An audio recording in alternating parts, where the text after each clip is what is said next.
This is Fred Burke with TotalFinancialLiberty.com, also known as the Wholesale Mentor, sometimes the Short Sale Mentor. Depends on what day you catch me on. Okay, we've touched a little bit on short sales on the site and on some of the videos, so I want to go over short sales a little bit more with you. So let's say you found a potential short sale deal. You've qualified the seller and or sellers and made sure that they have a true hardship. Very important. If they don't have a hardship, they're not going to get approved for a short sale.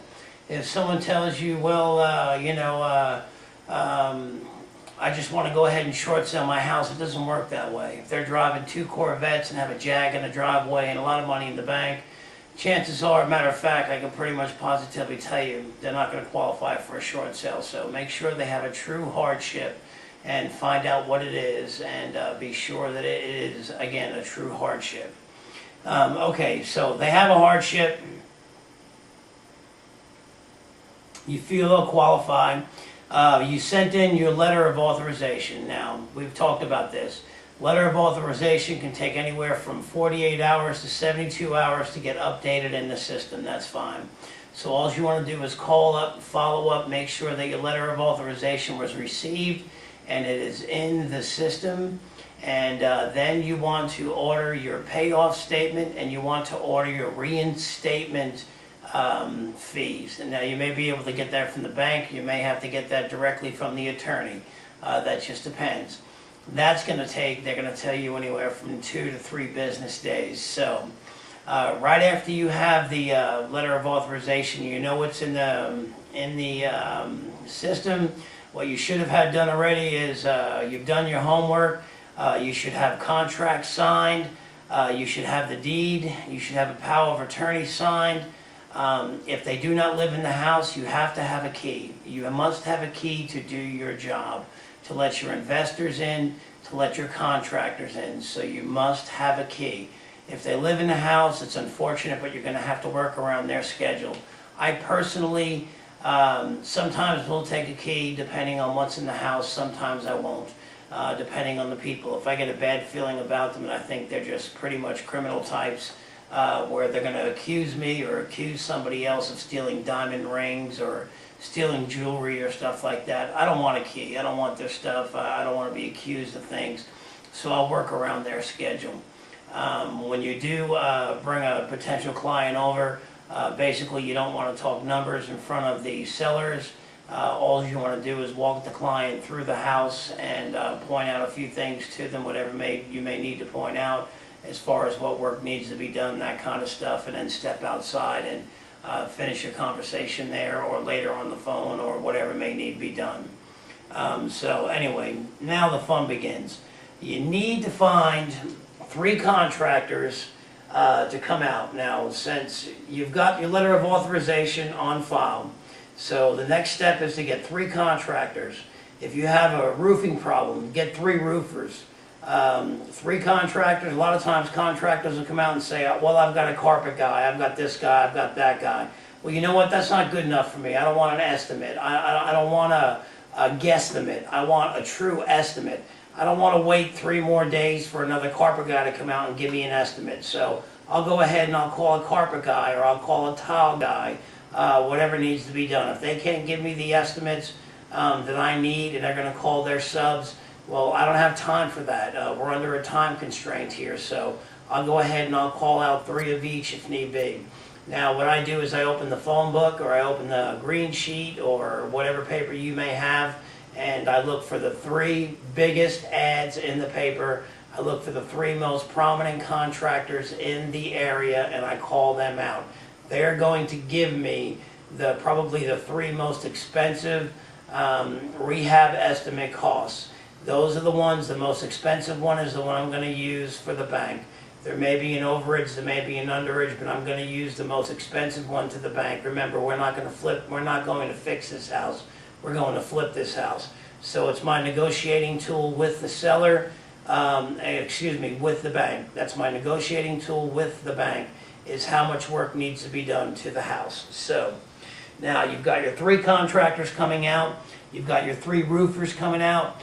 always call foundation guys. In my area, if a house has been built from 80 and below, either it's had foundation problems that have been fixed, or it has foundation problems that need to be fixed.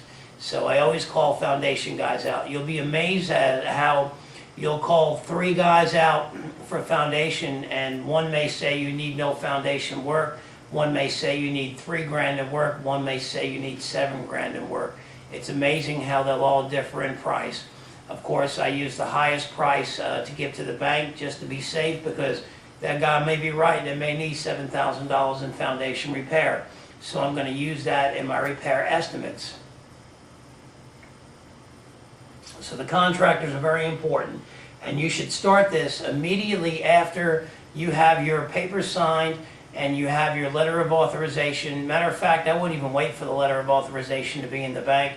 As soon as I have my contract signed by the sellers, I'm already calling my contractors the next day, and I'm getting them out there to give me bids.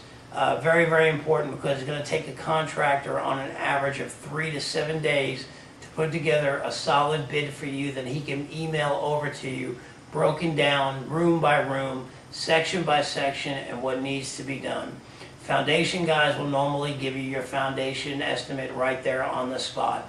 But your roofers, your contractors, your electricians, your plumbers, that kind of stuff, they're usually pretty busy. They're going to take 3 to 7 days before they can fax or email over an estimate of repairs for you. So now, you've gotten your estimate for repairs. Before you call and order a short sale packet, it's very, very important, because once you call and order that short sale packet, the bank is going to give a BPO 3 days to complete this BPO. So they're going to get a phone call, say on a Tuesday, and by Wednesday, they're going to have Wednesday or Thursday to contact you and set it up, and by Monday or Tuesday, they have to have that BPO complete. Now, a BPO is just a broker price opinion, and it's going to be an appraiser, or it's going to be a real estate agent. And that's the reason for having your contractor estimates in place and in hand. Make copies so you can give to the BPO. Because, a BPO is just an appraiser or a real estate agent. They don't know what it costs to fix that gaping hole in the roof. They don't know what it costs to replace carpet in a house. They don't know what it costs to fix foundation, replace countertops, replace cabinets. They have no clue.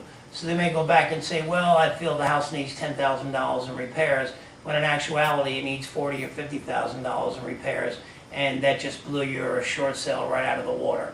So it's very important that you're able to give them these estimates so they can put monetary value to what needs to be done to the property, so they can tell the bank, hey, this house is in pretty rough shape, and I have estimates here that was given to me that add up to $40,000 or $50,000 in repairs. So it's a very, very important part of dealing with the BPO. Very, very important. And again, I always go with the highest bid, just in case.